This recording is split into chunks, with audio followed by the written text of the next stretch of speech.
keeping up with our motto, let learning be a joy and teaching a pleasure.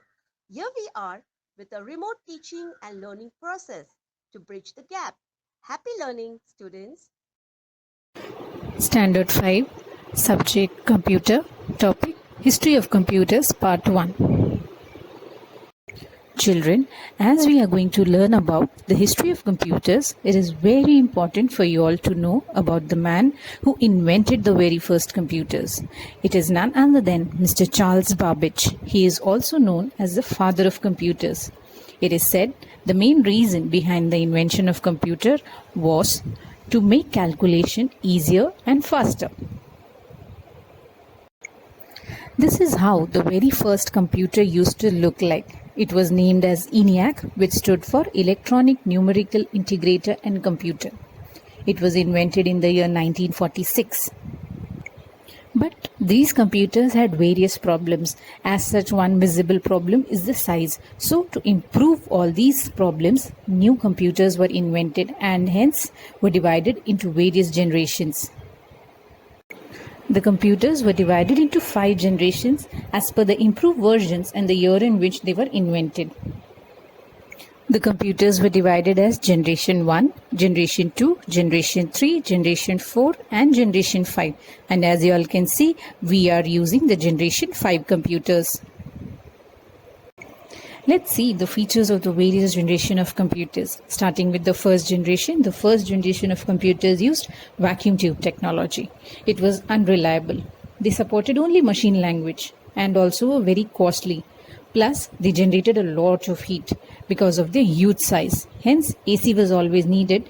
So, ultimately, it also used a lot of electricity.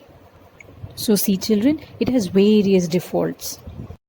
Some computers of the first generation were named as ENIAC, EDVAC, UNIVAC, IBM 701 and IBM 650.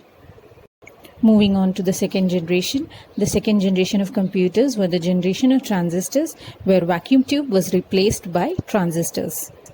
Replacing vacuum tube with transistors didn't make much of a difference. The problem still persisted but was improved a little. Hence, the need for invention of third generation was felt. So, before moving on to the third generation, let's see the features of the second generation of computers. Use of transistors made the computer more reliable.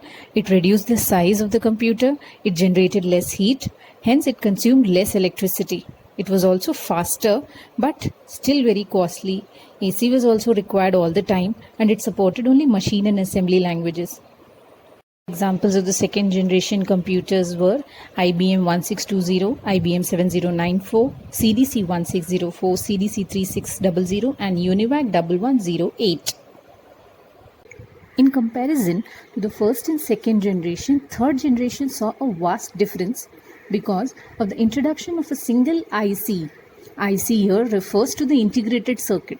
This IC was invented by Jack Kilby. Now let's see what changes did this IC bring about in the computers. The introduction of the integrated circuits made the computer more reliable, the size reduced, it generated less heat, also made the computer very fast, but it was again very costly and AC was also required. The examples of the third generation computers were IBM 360 series, Honeywell 6000 series, PDP, that is Personal Data Processor, IBM 370 or 168 and TDC 316. The fourth generation computers brought about a revolution in the field of computers because it gave rise to the invention of internet and also made these computers available at home for the common people just with the introduction of VLSI. VLSI stands for Very Large Scale Integrated Circuits. It is a board which houses thousands of small circuits which is also responsible for the size of the computer. Introduction of VLSI made the computers very cheap. Portable means it could be carried from one place to another. The size was reduced. No AC was also required. And then concept of internet was introduced and plus computers became easily available to common man. The examples of the fourth generation computers include DEC-10, Star 1000, PDP-11, Cray-1, a supercomputer, Cray-X MP, also a supercomputer. Now let's move on to the fifth generation, that is our generation. In this generation, VLSI was replaced by ULSI, that is ultra large scale integration, which resulted in the production of microprocessor chips and also to the invention of AI, that is artificial intelligence. It is an emerging branch in computer which helps the computer think like human beings.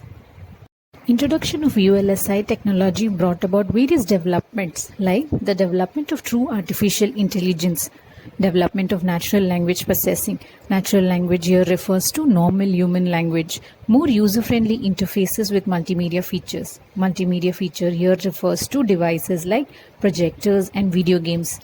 Computers became compact and very powerful at cheap rates, and AC was also not required. Now let's see what artificial intelligence includes. Artificial intelligence includes robotics, game playing like your video game, your your PS series, etc., etc. And also understanding of the natural language. Natural language, I told you, remember, it is understanding the normal human language like Alexa, Google Play, which understands your human commands. Examples of fifth generation computers are your desktop, the laptop, notebook, Ultrabook, Chromebook, and many others which I am sure you might be aware of. With this, children, we come to the end of the topic. Now let's do a quick revision of what we learnt. As mentioned before, generation of computers ranged up to 5 main generations. These generations refer to the history of computing devices being segmented into eras, time periods, or even called generations.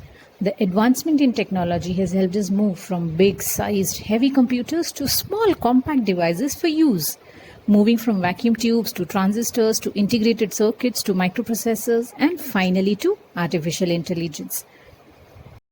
I am hoping that you might have understood whatever was being explained. Thank you. Keep learning.